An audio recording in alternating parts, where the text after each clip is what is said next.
Autre question ce soir et autre inquiétude, elle concerne donc l'explosion d'une centrale nucléaire. Il s'agit de l'un des sites de Fukushima. 300 000 personnes ont dû être évacuées après cet accident.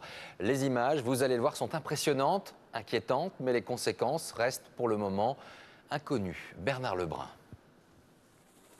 Au bord du Pacifique, la centrale nucléaire numéro 1 de Fukushima. Dès le tremblement de terre hier, ces réacteurs se sont arrêtés. Seulement voilà, leur refroidissement aussi.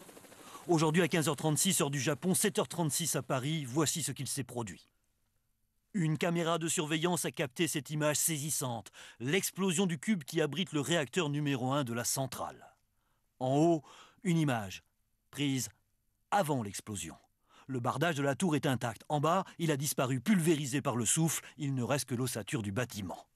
Rapidement à Tokyo, le porte-parole du gouvernement tente à minimiser les conséquences de l'explosion. Nous confirmons l'explosion à Fukushima du bâtiment numéro 1 et une légère fuite radioactive, mais l'enceinte du réacteur n'a pas été touchée. Pourtant, voici quelques rares images tournées aujourd'hui dans le secteur de la centrale. L'alerte nucléaire semble prise au sérieux. Des réfugiés dont on contrôle la radioactivité sont accueillis dans des centres de la protection civile.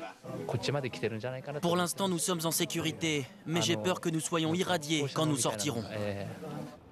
Un périmètre de sécurité élargi à 20 km a été instauré pour la population et des comprimés d'iode vont être distribués. En fin de journée, des éléments de césium ont été détectés aux abords du site. Mais le gouvernement japonais maintient que le taux de radioactivité a baissé après l'explosion.